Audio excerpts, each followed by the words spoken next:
अस्सलामुअलैकुम, आदाब, good morning, सत श्री अकाल। मैं हूं सनम एजाज श्रीनगर के स्टूडियो से। आप देख रहे हैं प्रोग्राम सलाम जेके और सुबह सुबह सलाम जेके में मेरे साथ आज रहेंगे मेरे साथी साहिल अमीन। आदाब, अस्सलाम वालेकुम, गुड मॉर्निंग। जैसा कि सनम एजाज ने पहले ही कहा कि सुबह सुबह हम आपकी खिदमत में एक बार फिर हाजिर हुए हैं और इस वक्त सलाम जेके प्रोग्राम आप गुलिस्तान न्यूज़ के श्रीनगर स्टूडियो में बराह रास्त देख रहे हैं और आज के प्रोग्राम में अहम खबरों पर हमारी नज़र रहेगी और आज दिन की सूरत हाल मुल्क के अंदर क्या कुछ रहने वाली है और वज़ीर आज़म के दौरे के हवाले से भी बात होगी और वज़ीर आज़म नरेंद्र मोदी आज कई अहम प्रोजेक्टों का इफ्तिताह भी करेंगे। लेकिन इस सब से पहले हस्ब मामूल तारीख में आज के दिन पर डालते हैं नज़र और सनम एजाज पहुंचाएंगे आप तक तारीख में आज के दिन की अहमियत क्या है। शुक्रिया साहिल अमीन। तारीख की बात की साहिल अमीन ने और साहिल अमीन को आप अपने नाज़रीन को बताते चलें कि तारीख के पन्ने उलटना ज़रूरी है। हमें अपनी तारीख से वाकिफ़ होना है, कल क्या हुआ वो याद रखना है और उसी कल को याद रखते हुए हमें अपने कल की बात भी करनी है। तो शुरुआत करते हैं आज के तारीख के बड़े दिनों से। पहली शुरुआत जम्मू कश्मीर सिस्मिक जोन 4 और 5 में आता है, यानी जलजलों की। तो जलजलों की बात अगर की जाए तो दुनिया में सबसे ज़्यादा जलजले जापान के शहर में आते हैं और जापान के शहर में 1703 में एक ऐसा जलजला आया था कि बड़ी तादाद में जिंदगी आज ही के दिन पे अफरा तफरी का शिकार हुई थी। 37 अफराद पहले झटके में, आज जो टोक्यो शहर में भूचाल 1703 में आया था, मारे गए थे। और तब दुनिया में तरक्की नहीं थी, तब सिस्मिक जोन नहीं था, तब पता नहीं था और तब बाकी जो चीज़ें होती हैं उनके बारे में जानकारी नहीं थी। तो आज के दिन 1703 में भूचाल का जोरदार झटका आया था और उस झटके की रफ्तार जो है तब मापी तो नहीं गई, लेकिन इब्तदाई झटके में ही 37 अफराद मारे गए थे।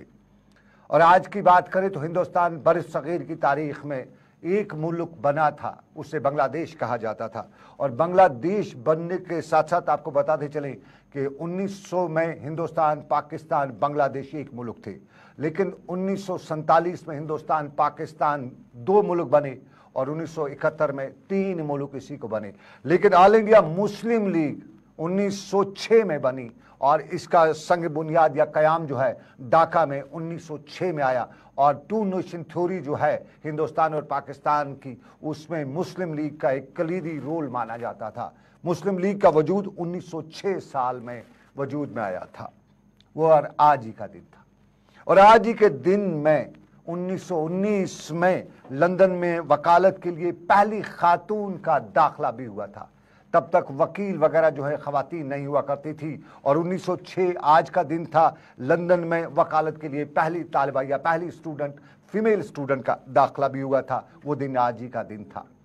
और 1922 आज का दिन, और आज के दिन पे सोवियत यूनियन, जिसे तब USSR कहा था, जिसके अब 16 मुल्क हो चुके हैं, वो वजूद में आया था, कयाम में लाया था। आज का दिन वो था।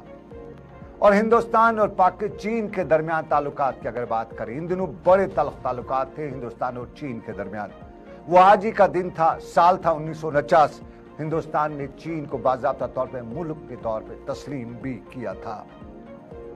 ये हिंदुस्तान और पड़ोसी देश चीन की बात, लेकिन हिंदुस्तान और पाकिस्तान 2 पड़ोसी देश है और इन दोनों पड़ोसी मुल्कों की बात की जाए तो अक्सर कहा जाता है कि सब कुछ बदला जा सकता है, पड़ोसी नहीं बदले जा सकते। बड़ी सियासत होती है, इल्ज़ामात और बड़ी एक तरह से आपस में खींचातानी चलती रहती है। और इसी पाकिस्तान की आज की बात करें तो आज की पाकिस्तान से सब वाकिफ़ हैं। जनरल और जज पाकिस्तान पर राज करें, अवाम एक तरफ बिखरी पड़ी है, लेकिन पाकिस्तान में जुल्फ़िकार अली भुट्टो कायद-ए-आज़म के बाद बड़े लीडर माने जाते थे। और जुल्फ़िकार अली भुट्टो की पार्टी को पाकिस्तान में पीपल्स पार्टी कहा जाता है। कुछ लोग कहते हैं कि बांग्लादेश अलग करने में पीपल्स पार्टी का अहम रोल है, ये पाकिस्तान में कुछ लोग कहते हैं। और उसी पीपल्स पार्टी का आज के 1966 में जुल्फ़िकार अली भुट्टो ने पीपल्स पार्टी का कयाम अमल में लाया था। और अगर बरसगीर से निकल के हम अरब की तरफ चले तो आज का दिन काफ़ी अहम है। साल 2006 आपको याद होगा, अरब ममालिक के अंदर एक तूफ़ान था। एक तरफ लीबिया, एक तरफ बगदाद, इराक और दूसरे ममालिक का, और उस पर अंकल साम यानी अमेरिका का सब कुछ अजारादारी। और वहाँ पे सद्दाम हुसैन एक बड़ी शख्सियत के तौर पे उभर के आए थे। वही सद्दाम हुसैन 2006 में इराक की जो सरकार थी उस टाइम, सो कॉल्ड सरकार, उसके जरिए फांसी पर आज ही के दिन पे लटकाए गए। साल 2006 था, उसका वीडियो भी सोशल मीडिया पे बड़ा वायरल हुआ था और ये फांसी का उन्हें फांसी वहां पे एक जेल में सद्दाम हुसैन को दी गई थी। और तारीख के पन्नों पे नजर डालें तो आज का दिन काफी अहम भी है और दुनिया में जो दहशतगर्दी है उस दहशतगर्दी की लपेट में हिंदुस्तान बहुत आया है। उसी लपेट में बताया जाता है कि पाकिस्तान भी आया है और साल 2012 आज ही का दिन था जब पाकिस्तान के बलूचिस्तान में खुदकुश हमला हुआ था और उस खुदकुश हमले में बड़ी तादाद में आम लोग जो है राह चलते राहगीर मारे गए थे। तो आज का दिन तारीख के औराक के साथ और आज के दिन में तारीख ने क्या माजी में किया है और उस तारीख को हमें याद रखते हुए अपने माजी को याद रखना जरूरी है। हमें ये एक नजर थी तारीख के पन्नों पर और सनम एजाज आप तक पहुंचा रहे थे आज के दिन माजी में क्या कुछ हुआ, कहां पर क्या कुछ हुआ। लेकिन हम प्रोग्राम को आगे बढ़ाते हैं और आज के प्रोग्राम की शुरुआत करते हैं और आज के प्रोग्राम की शुरुआत इस बड़ी और अहम खबर से करते हैं कि आज अयोध्या के अंदर वजीर आजम का इस्तकबाल होने की तकरीब मुनक्कद हो रही है और वजीर आजम नरेंद्र मोदी आज अयोध्या जाएंगे। जहां वो अयोध्या जाएंगे वहीं पर जम्मू कश्मीर के हवाले से भी एक अच्छी और अहम खबर है कि वजीर आजम यहां पर जम्मू कश्मीर के लिए भी कुछ तोहफा देंगे। बिल्कुल सुपर फास्ट ट्रेनों के नए जुमरे और माता वैष्णो देवी कटरा नई दिल्ली वंदे भारत एक्सप्रेस समेत आज कई बार वंदे भारत ट्रेनों को हरी झंडी भी दिखाएंगे। ये वज़ीर आज़म का दौरा अयोध्या है और इस दौरे के दौरान नए तामीर शुदा महर्षि बैनुल-अक़वामी हवाई अड्डे के साथ साथ असर नव तामीर शुदा अयोध्या धाम रेलवे स्टेशन का इफ्तिताह भी किया जाएगा।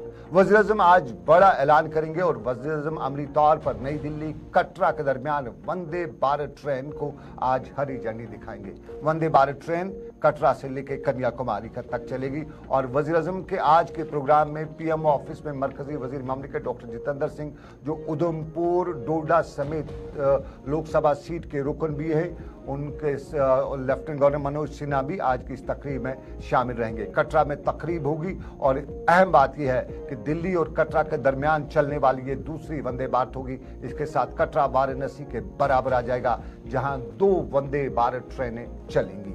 ये खबर है और उसी खबर पे सोनू कोहली हमारे साथी हैं, वो कटरा में हैं और कटरा में क्या कुछ सूरत-ए-हाल है उस हवाले से हम उनके जानेंगे। सोनू कोहली के पास हम चलते हैं। सोनू जरा बताइएगा, वंदे भारत ट्रेन चलेगी, पहले बताइएगा किस तरह का उत्सव है कटरा में इस वक्त।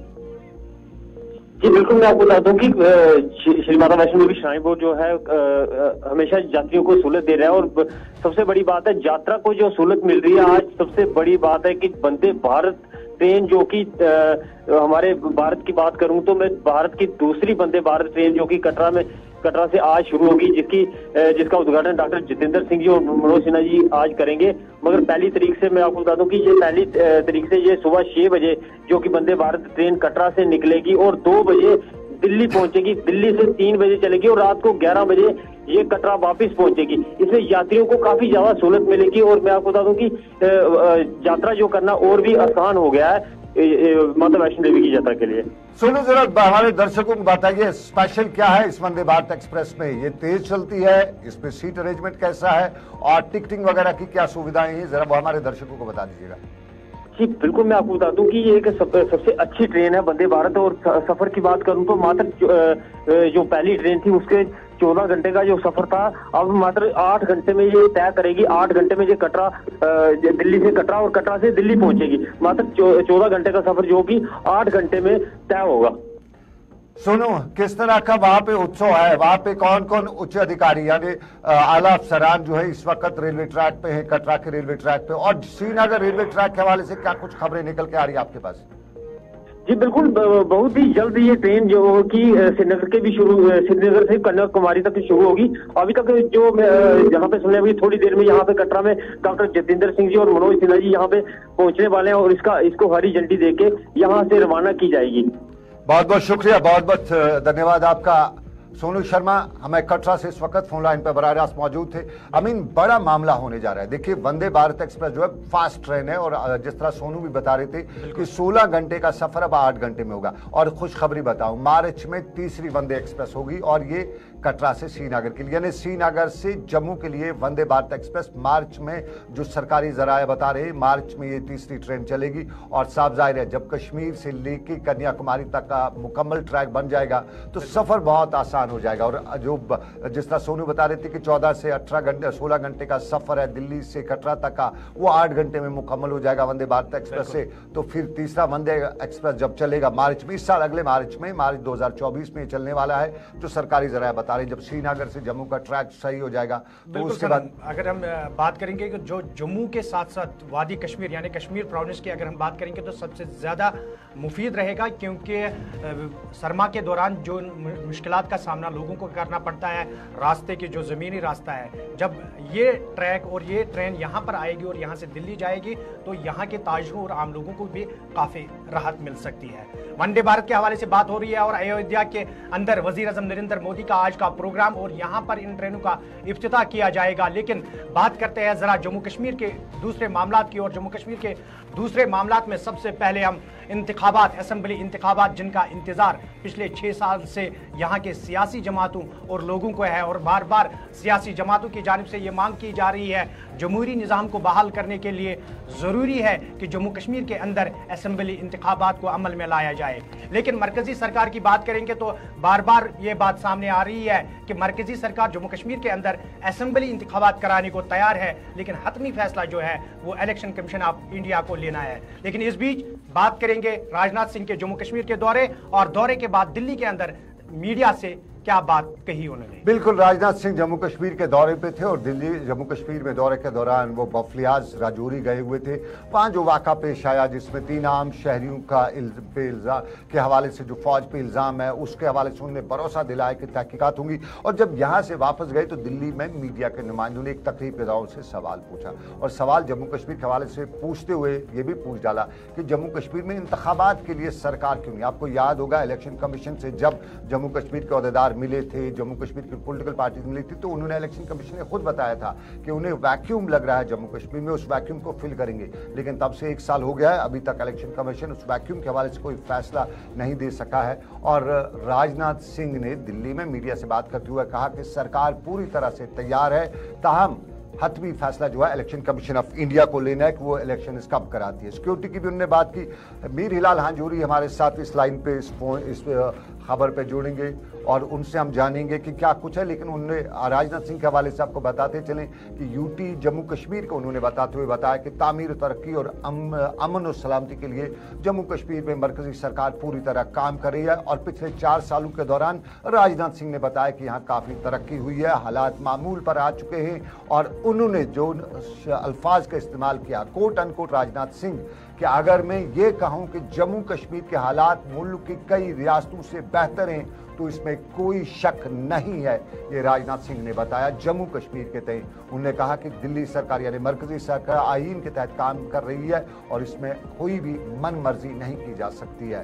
राजनाथ सिंह ने यह भी बताया कि सुप्रीम कोर्ट ने जो दफ़ा 370 का मनसूई का जो फैसला सुनाया है उससे ये साबित किया गया है कि मरकज़ ने जम्मू कश्मीर में जो फैसला लिया है वो कानूनी तौर पर दुरुस्त है। क्योंकि यूजुअली इल्ज़ाम लगते थे और उन्होंने इस बात का एतराफ़ भी किया कि भाजपा के खिलाफ उनके अल्फाज के मुताबिक प्रोपगंडा किया जा रहा है और ये प्रोपगंडा झूठ के सिवा कुछ नहीं है। मीर हिलाल हांजूरी के पास हम जरा चलते हैं। हिलाल बताइए क्या बता रहे हैं राजनाथ सिंह जम्मू कश्मीर में इंतखाबात कराने की जो बात कर रहे हैं, तो कितनी अब उम्मीद पैदा हो चुकी है कि जल्द ही जिस तरह सुप्रीम कोर्ट ने बताया कि इंतखाबात फौरन यहाँ पे कराए जाएं, तो उम्मीद की कोई किरण नजर आ रही है इंतखाबात के हवाले से? हिलाल आप तक अगर आवाज आ रही है तो जरा बताइएगा कि क्या राजनाथ सिंह के इस बयान के बाद कोई पॉजिटिवनेस नजर आ रही है आपको इंतखाबात के हवाले से जम्मू कश्मीर में? देखिए, इस बयान में कोई डिफरेंस नहीं है जो इससे पहले बयान दिए गए थे, चाहे दाखिला वजीर की जानब से दी गई थी या इससे पहले जो बीजेपी के मुख्तलिफ लीडरान हैं या मरकज के अंदर मिनिस्टर साहिबान हैं, उनकी जानब से भी ये बार बार कहा गया है कि जम्मू कश्मीर के लिए असेंबली के इंतखाबात के लिए सरकार पूरी तरह से तैयार है। लेकिन साथ ही एक नेक्स्ट बात जो है वो यही कही गई है कि ये इख्तियार इलेक्शन कमीशन ऑफ इंडिया का है। यानी एक बार फिर से ball election commission of India के कोर्ट में डाली गई है और इससे लगता है कि अभी फिलहाल में कोई इलेक्शन का सवाल जम्मू कश्मीर के अंदर नहीं है। हाँ, अलबत्ता इतना जरूर है कि honourable supreme court of India की जानिब से हाली फैसले के अंदर मरकजी सरकार से कहा गया था कि सितंबर के महीने तक जम्मू कश्मीर के अंदर इलेक्शन कराए जाए और इस हवाले से ये भी कहा गया था कि जम्मू कश्मीर को स्टेटहुड का दर्जा भी दिया जाए। मैं समझता हूँ कि अभी हाल फिलहाल में जम्मू कश्मीर की आवाम को कोई भी एक्सपेक्टेशन इंतखाबात को लेकर नहीं करनी होगी, क्योंकि अगर जम्मू कश्मीर को स्टेटहुड भी देना है तो फिर यह मुमकिन नहीं है कि यूटी के अंदर इलेक्शन लड़ा जाए और फिर इलाहिदा तौर पर स्टेट के अंदर भी इलेक्शन कराए जाए। तो इस हवाले से जो मुबस्सरीन है उनका कहना है कि शायद पहले स्टेटहुड को लेकर समझा जाएगा, उस पर कोई डिसीजन लिया जाएगा, देन आफ्टर जम्मू कश्मीर के अंदर इलेक्शन हो सकते हैं। हिलाल, एक सवाल आम कश्मीरी के जहन में, अक्सर कश्मीरी कहता है, समझता है, जिनसे हम बात करते हैं, आम कश्मीरी, हम पॉलिटिशियंस या सुपर इंटेलेक्चुअल्स की बात नहीं करें, आम कश्मीरी, उसके दिमाग में ये बात चल रही है कि अगर बीजेपी एक बार फिर सरकार में आ गई तो फिर वो इलेक्शन बिल्कुल नहीं कराएगी, क्योंकि उनको क्यों कराने, उनका सब कुछ यहाँ पे चल रहा है। तो इसमें जानना चाहेंगे कि क्या ये आम लोगों की राय, यहाँ के पॉलिटिशियंस की भी अब राय बन चुकी है कि वो अब खामोश है? क्योंकि पिछली बार हमने देखा था बड़ी तगदो करे थे, दिल्ली में जा रहे थे, बयानात दे रहे थे, प्रेस कॉन्फ्रेंस दे रहे थे, लेकिन जब से 5 अगस्त 2019 पर सुप्रीम कोर्ट का फैसला आया है उसके बाद इस इलेक्शन के हवाले से कोई इतनी ज्यादा तगदो पॉलिटिकल पार्टीज में नजर नहीं आ रही है। देखिए सनम, ये सरकार का बड़ा फेलियर होगा अगर वो जम्मू कश्मीर के अंदर साल 2024 के अंदर इंतखाबात नहीं करा पाए, क्योंकि एक तरफ जम्मू कश्मीर की आवाम की डिमांड है, दूसरी तरफ भारतीय जनता पार्टी भी ये दावे कर रही है कि जम्मू कश्मीर के अंदर माहौल ठीक हो गया है और अब इलेक्शन कराए जाएंगे, क्योंकि अब इलेक्शन को डेफर करने के लिए आप कोई हीला बहाना नहीं दे सकते हैं। नंबर 3, फिर इलेक्शन कमीशन ऑफ इंडिया की क्रेडिबिलिटी पर भी सवाल उठते हैं कि अगर सब कुछ नॉर्मल है, अगर सरकार कहती है कि हाँ जनाब यहाँ पर सिक्योरिटी सिनेरियो सब कुछ ठीक है, लोग भी इलेक्शन चाहते हैं, और उसके बाद अगर इलेक्शन नहीं होते हैं तो फिर इलेक्शन कमीशन ऑफ इंडिया की क्रेडिबिलिटी पर सवाल उठते हैं, और हालांकि आज भी उठाए जा रहे हैं, लेकिन उसमें जब से सुप्रीम कोर्ट का फैसला आया है तब से अब लग रहा है कि शायद सितंबर से पहले या सितंबर के महीने तक जम्मू कश्मीर के अंदर इंतखाबात कराए जा सकते हैं, और ये होप एक जम्मू कश्मीर के अवाम को है। लेकिन अगर ये होप चली गई तो फिर ये सरकार का भी फेलियर है और इलेक्शन कमीशन का भी फेलियर है। शुक्रिया मीर हिलाल हांजूरी। सरकार का फेलियर है, इलेक्शन कमीशन का फेलियर है। अगर इलेक्शन टाइम इस जम्मू कश्मीर में नहीं हो पाते, पार्लिमानी इंतखाबात हो सकते हैं और हो रहे हैं। और पार्लिमानी इंतखाबात के हवाले से आपको बताता चलूं, मैं अमीन सोशल मीडिया पे एक ट्रेंड देख रहा हूं, ट्विटर पे खासतौर पे एक ट्रेंड देख रहा हूं, और ये ट्रेंड जो है पिछले 24 घंटों में ट्रेंड है राहुल गांधी के हवाले से। राहुल गांधी वायनाड से इलेक्शन जीत चुके हैं और आपको मालूम होगा कि किस तरह से उनका जो वायनाड के इलेक्शन के बाद जो राज्यसभा वो पार्लियामेंट मेंबर भी बने, फिर उन्हें कोर्ट के हवाले से जो कुछ भी देखना भी पड़ा, उसके बाद भी सारा कुछ सब हमारे नाज़रीन को मालूम है।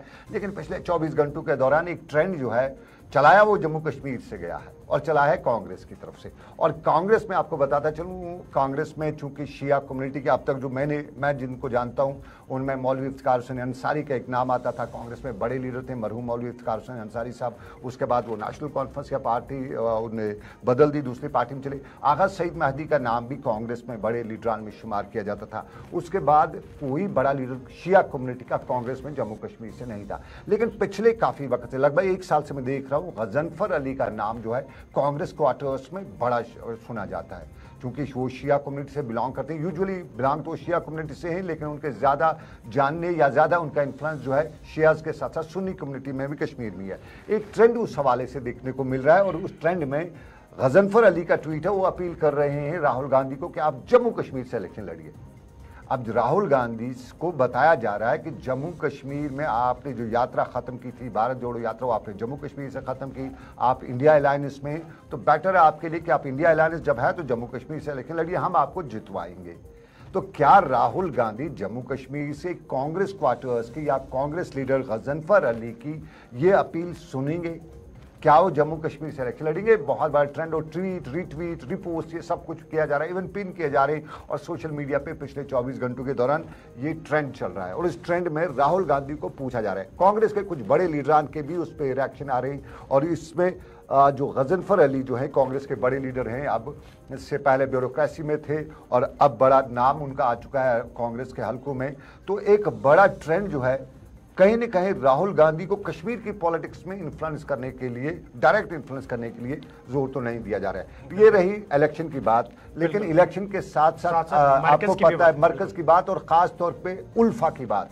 बिल्कुल, अगर हम उल्फा की बात करेंगे तो तकरीबन 1980 से लेकर आज तक आसाम के अंदर उल्फा ग्रुप जो है, मज़ामती ग्रुप है, वो अपनी कार्रवाइयां अंजाम देता रहा। लेकिन मरकज़ की बात करेंगे तो मरकज़ की बार बार ये कोशिश रही है और आसाम सरकार की बार बार ये कोशिश रही है कि इस ग्रुप के साथ कोई मुआहदा हो। लेकिन नई दिल्ली के अंदर अमित शाह की सदारत में एक मीटिंग मुनक्कद हुई, एक तकरीब हुई। तकरीब में आसाम के वज़ीर आला भी मौजूद रहे और उल्फा ग्रुप के तकरीबन 16 मेंबरान जो है वो इस मीटिंग में शरीक रहे। और क्या कुछ मीटिंग में हुआ, सनम आपको बताएंगे। देखिए, बिल्कुल उल्फा एक मिलिटेंट ऑर्गेनाइजेशन है, टेररिस्ट ऑर्गेनाइजेशन जिसे आमतौर पर कहा जाता है। यूजुअली एक बड़ी बदकिस्मती है, हमारे मीडिया ने उल्फा को कभी टेररिस्ट नहीं बताया, इनको मिलिटेंट ऑर्गेनाइजेशन बताया, जबकि वो हिंदुस्तान से अलहदगी की बात करते हैं। और ये जो 7 सिस्टर जिन्हें कहा था, इस एरिया में उल्फा का बड़ा इन्फ्लुएंस है। और जितना खतरनाक टेररिज्म उनका देखा गया है, और मैं खुद उसको जानता हूँ, मैंने बहुत ज़्यादा उसको देखा है, मॉनिटर किया है, बहुत वर्स्ट टाइप ऑफ टेररिज्म जो है वो वहाँ पर देखने को मिला है। और ये बरसों से लड़ते आ रहे थे। मुझे बिल्कुल बचपन से याद है, उल्फा सुनते थे, United Liberation Front of Assam. लेकिन कल एक बड़ा ब्रेक थ्रू हुआ है।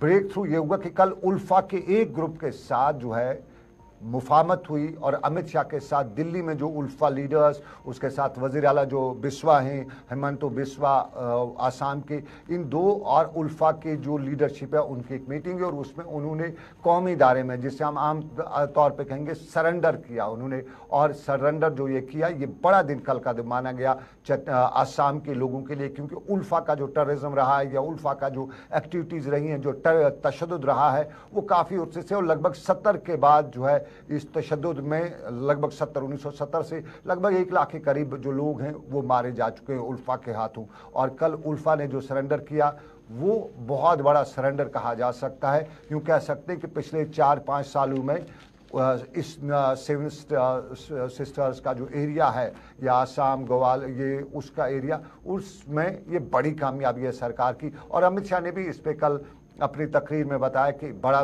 जो है एक पैकेज भी आसाम को दिया जाएगा। और इस जो कल एग्रीमेंट हुआ है, हम MOU जिसको कहेंगे, उसमें अमित शाह और सरकार ने बाज़ाब्ता तौर पर बताया कि सभी शिकें जो एग्रीमेंट में लिखी गई हैं उन पे अमल दरामद किया जाएगा।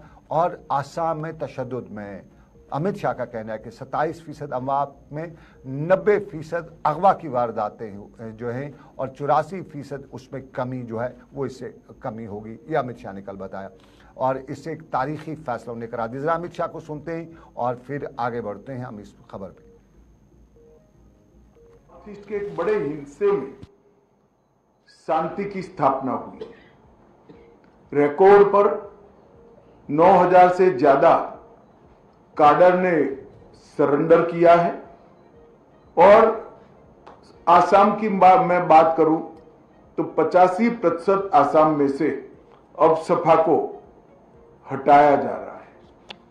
और आज भारत सरकार, आसाम सरकार और United Liberation Front of Assam ULFA, उसके बीच में जो ट्राई पार्टी समझौता हुआ है, इससे आसाम के सभी हथियारी ग्रुपों की बात को यहीं पर समाप्त करने में हमें सफलता मिल रही है।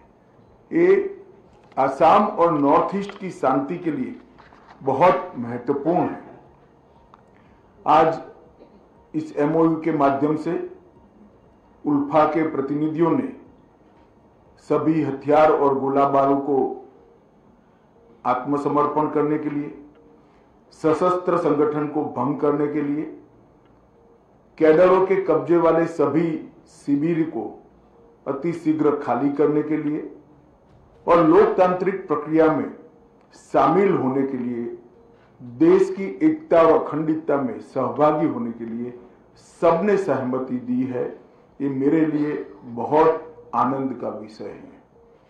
सिर्फ उल्फा के संघर्ष की बात करें तो करीब करीब 10,000 लोग उल्फा के इतने लंबे समय के संघर्ष में मारे गए। और 1979 से लेकर अब तक इधर और साइड से जो भी मारे गए होंगे वो सभी इस देश के ही नागरिक थे। आज ये समस्या का संपूर्ण समाधान हो रहा है, इसका मुझे आनंद है। उल्फा के प्रतिनिधियों से बात कर भारत सरकार। चलिए, आपने अमित शाह को सुना। अमीन, आज इसमें दो लफ्जों का इस्तेमाल है, अपने लोग हैं और दूसरा आपसपा 85% एरिया से हटाया गया है। ये अमित शाह खुद बता रहे हैं। और आपसपा का जो बात जब आ जाती है तो कश्मीरी के कान खड़ा हो जाते हैं, क्योंकि आपसपा की वजह से कश्मीर में बहुत से लोगों को जेल में पड़ा है। कल जो रजौरी पुंछ का जो वाक़ा आया उसमें भी आपसपा का ही बड़ा किरदार है। और जम्मू कश्मीर के लोग भी आपसपा की शायद अब मांग शुरू कर देंगे और बहुत पहले से मांग रही है। कल आपको बताते चले, जो उल्फा है इसको 1990 में कालादम यानी बैन ऑर्गेनाइजेशन करार दिया गया था। और बैन इसलिए करार दिया गया, ये आज़ाद आसाम की बात करे थे, लेकिन अब उनने सरेंडर कर दिया, कौमी दायरे में आ चुके हैं, अपने बन चुके हैं। तो जब खुद वज़ीर दाखिला बता रहे हैं कि अपने हैं, तो इनकी पैकेज जो है बड़े पैमाने पर उनका रिहैबिलिटेशन की जाएगी। तो रिहैबिलिटेशन की जब आसाम की बात है तो कहीं ना कहीं कश्मीरी रिहैबिलिटेशन की भी बात करता है, जम्मू कश्मीर के शहरी जो हैं वो रिहैबिलिटेशन की बात करते हैं। और जब सबसे इम्पोर्टेंट जो है कि यहाँ पे आपसपा की जब बात आती है, आम कश्मीरी को आपसपा से बहुत कुछ झेलना भी पड़ा है। और ठीक है, बहुत से लोग कहते हैं ठीक है, किसी से लड़ने के लिए, किसी से मुकाबला करने की आपसपा है, लेकिन उन एरियाज़ में भी आपसपा है जहां हालात खुद सरकार बताती है नॉर्मल है। तो उसको लेकर जम्मू कश्मीर में बहुत से सवाल उठते हैं और मुझे आज बिल्कुल यकीन है बहुत से लोग इस पर प्रेस ब्रीफिंग भी करेंगे। और जब महबूबा मुफ्ती आज यहाँ बफरियाज जारी है, पीर पंचाल खित्ते में जारी है, तो वहाँ वो ज़रूर इस पर आज ज़रूर उसका स्टेटमेंट देखिएगा, आपसपा पे ज़रूर आएगा। लेकिन अमीन, अभी आपने हमारे बहुत से रिपोर्टर बता रहे कि ज़लज़ला आया है। हम ज़लज़ले की भी बात करेंगे, लेकिन ज़लज़ले से पहले एक छोटा सा एक ब्रेक लेना पड़ेगा। ब्रेक के बाद वापस मुड़ते हैं, ज़लज़लों की बात करेंगे और जानेंगे ज़लज़ला आया अभी तो कितने का आया और आगे क्या हो सकता है, माजी में क्या हुआ, ये बताएंगे हम ब्रेक के बाद।